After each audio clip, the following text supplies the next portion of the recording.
தயக்கமும் இல்லாம எல்லாரும் சேர்ந்து పోరాడి అన్ని మేఘ పార్లమెంట్ వచ్చా వచ్చి తర్వాత వచ్చిన 4 గంటల 36 చెప్తా ఉన్నారంటే కమ్యూనిస్ట్ పార్టీ చూసుకోండి. நான் உங்களிடம் கேட்கிறோம், இந்த ஆர்ப்பாட்டம் என்பது வருவாய் அலுவலகம் முன்பாக நடத்தப்பட்டது என்பது தேவை இல்லாத போது நம்ம விட்டுட்டோம்னா என்ன ஆகும்ன்றது இப்ப நம்ம புரியுது. அதனாலதான் நம்ம சொல்றோம், ஏற்கனவே இந்த பகுதியில் பாதிக்கப்பட்ட மக்களுக்கு చూస్తారు. దీన్ని ఖండించి ఇదే కమ్యూనిస్ట్ పార్టీ పోరాటము ఇదే అన్నింటినీ ప్రోత్సహించేది ప్రతి శాసనసభ్యులు అసెంబ్లీలో మాట్లాడేటప్పుడు కూడా పట్టాలి అని చెప్తున్నాడు. அடுத்ததாக இந்திய கம்யூனிஸ்ட் கட்சியின் மாநில குழு உறுப்பினர் தோழர் சாமராஜ் அவர்களை கண்டன உரையாற்றும்படி கேட்டுக்கொள்கிறேன். போக்குவரத்து பாதிப்பு ஏற்படும், ஆகையினால் உங்களுடைய ஆர்ப்பாட்டத்தை வேகத்தில் மாற்றிக்கொள்ளுங்கள் என்று சொல்லிய போது உங்களுக்கு மதிப்பு கொடுத்து అదే పని ఇక్కడ ఏర్పాటు చేసిన నాగరాజు కృష్ణప్ప ఇది బాగులూరు భూమి దక్షిణ పైన పక్కన పోతా ఉండే భూమి. ఈ భూమి పక్కన కొన్ని సంవత్సరాలకు ముందు కోడేశ్వరుడు ఒక పెద్ద ధనవంతుడు జైలాతే ఆడిచి పెట్టాడు.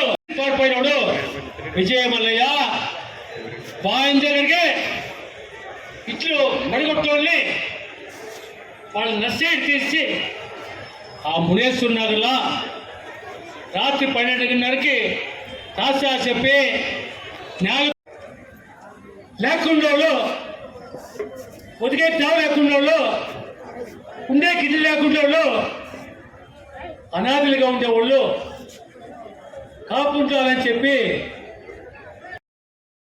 చేపడతారంటే దానికి ముందు పరిశీలన చేయాలి. వరి వేసి ఉండేవా లేదా, రసీదు ఇచ్చి ఉండేవా లేదా,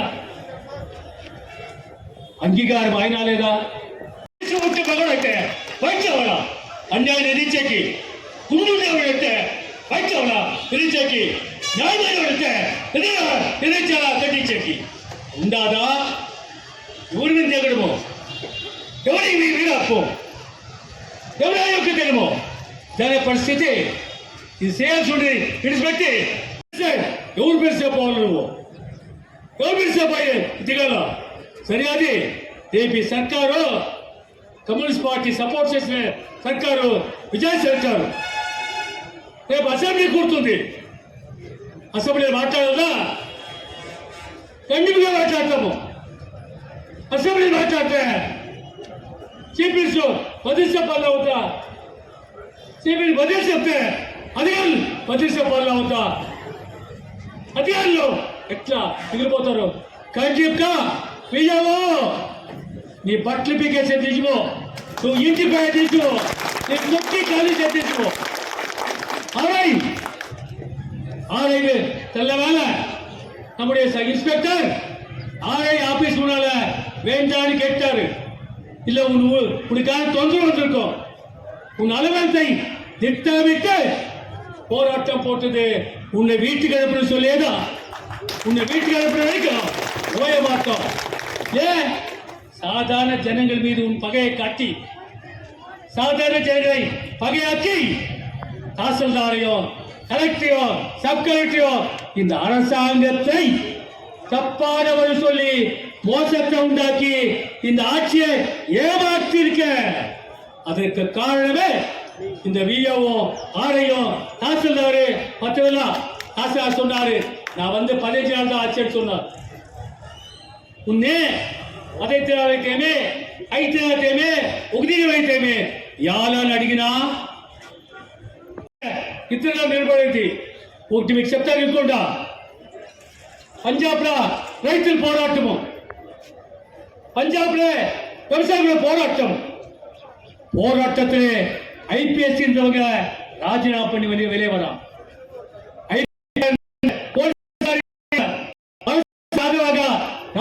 வெளியே வரான், ராஜினாமா பண்ணி வெளியே வரான். விவசாயிக்காகவா? ராணுவத்தில் இருக்க சிப்பாய், கமிஷனர், தளபதி, கேப்டன், கர்னல் எல்லாருமே பஞ்சாப் ரெஜிமெண்ட் ராஜினாமா பண்ணி போராட்டத்தில் பங்கேற்கிறாங்க. ஆனா இந்த ஆட்சி அதே போல தெரியுதா? போட்ட சட்டங்களை பாராளுமன்றத்திலே போட்ட சட்டங்கள் பாராளுமன்றத்திலே வாபஸ் பெறப்பட்டது. யாருக்காக? விவசாயிக்காக. விவசாயி கேடி அல்ல, விவசாயி சோழர் அல்ல, விவசாயி ஏப்ப இந்த நிலையில் இருக்கக்கூடிய சாதிக்கக்கூடியவன் தான். நாட்டில் விவசாயி ஓட்டு போடலன்னு சொன்னா பாராளுமன்றம் இல்ல, விவசாயி ஓட்டு போடலன்னு சொன்னா எம்எல்ஏக்கள் இல்ல, விவசாயி ஓட்டு போடலன்னு சொன்னா பஞ்சாயத்து தலைவர்கள். ஆகவே பேடிகள் இல்ல விவசாயிகள், பேடிகள் ஆக்கப்படுகிறார்கள். நாலு பொம்பளைக்கு வெளியே வந்தீங்கன்னா என்ன ஆகும்?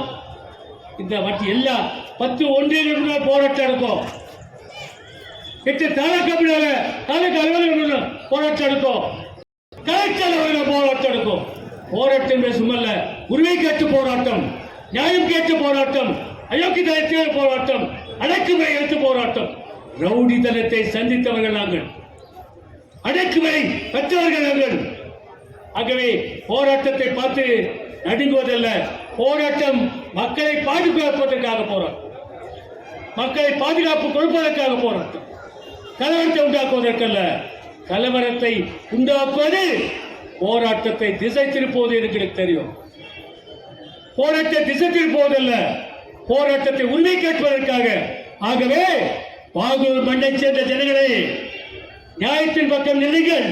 வீரம் இருந்தால் நியாயத்தின் பக்கம் நில்லுங்கள், மனம் இருந்தால் நியாயத்தின் பக்கம் நில்லுங்கள், ஏழைகளை பாதுகாப்பதற்காக. ஆகவே உங்களை பணிபுரிந்து கேட்டுக்கொள்வது, இந்த போராட்டத்திற்கு ஆதரவு கொடுத்த அனைவருக்கும் வாழ்த்துக்களை வணக்கத்தை சொல்லுகிறேன், வாழ்த்துக்களை வணக்கத்தை சொல்லுகிறேன். வெளியே வாருங்கள், வீரர்கள் தான் வெளியே வரணும், பேடிகள்லாம் உள்ள போடும், வெளியே போடும், இதான் உண்மை. ஆகவே இந்த போராட்டத்துக்கு அறிமுகம் கொடுத்த காவல்துறைக்கும் மற்ற அதிகாரிகளுக்கும் வாழ்த்துக்களை சொல்கிறேன். உங்களை பணிபுரிந்து கேட்டுக்கொள்வது, நியாயத்தின் பக்கம் நில்லுங்கள், ஏழை பக்கம் நில்லுங்கள், அந்த ஏழைகளுக்கு உதவி செய்யுங்கள், அவர் வாழ்வதை செய்யுங்கள். ஏதாவது அசம்பாவிதம் நடந்தா என்ன இருக்கும்? ஒரு அசம்பாவிதம் நடந்தது, அந்த இடத்துல சர்க்காருக்கே நானே பதில் சொல்ல வேண்டிய நிலை வந்து நல்ல வேலை தவிர்க்கப்பட்டது, நிதானமாக இருந்தது. ஆகவே தவறு செய்த அதிகாரிகள் எப்பவுமே தண்டிக்கப்படுவார்கள், தப்பிக்குவதற்கான வழியே இல்லை, விடவும் போவதில்லை. ரவுண்டி அதிகாரிகள், முக்கியமாக ரவுண்டி அதிகாரிகள், ஏன் சொன்னா ஆட்சி அதிகாரத்தை பிடிப்பவர்கள் ரவுண்டி அதிகாரிகள். காவல்துறைக்கு ஆணைக்காக அவங்க போறாங்க, அவள்தான், வேற என்ன பார்த்துக்கலாம். ஆகவே நாங்கள் ஆட்சிக்கு வந்தாலும் அவர்கள் எங்களோடு நிற்பாங்க, இல்லைனாலும் எங்களோடு நிற்பாங்க. நியாயமான அதிகாரிகள் இந்த மாவட்டத்தில் இருக்கிறார்கள் என்பதை சொல்லிக் கொள்கிறேன். அந்த நியாயமான அதிகாரிகள் உண்மை பேசுங்கள், நியாயத்தை சொல்லுங்கள், ஜனங்களுக்கு உதவி நிலைகளை சொல்லி இந்த போராட்டத்திற்கு பங்கேற்ற அனைத்து பகுதி மக்களுக்கும், தாய்மார்களுக்கும், சகோதரிகளுக்கும், பெரியவர்களுக்கும் வாழ்த்துக்கள் சொல்லி வணக்கத்தை சொல்லி நிறைவு செய்கிறேன். நன்றி, வணக்கம், வாழ்த்துக்கள். வெள்ளட்டும் வெள்ளட்டும், வீடு கட்டி குடியிருந்த ஏழை எளிய மக்கள் மீது வீடுகளை உடைத்தெறிந்த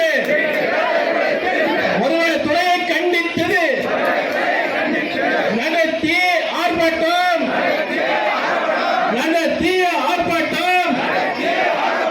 வெள்ளட்டும் வெள்ளட்டும், தமிழக அரசு, தமிழக அரசு, வருவாய்த்துறை, வருவாய்த்துறை, வன்மையாக கண்டிக்கின்றோம், வன்மையாக கண்டிக்கின்றோம். நியாயம் வேண்டும், நீதி வேண்டும், வீடு வழங்கிடு, வழங்கிடு,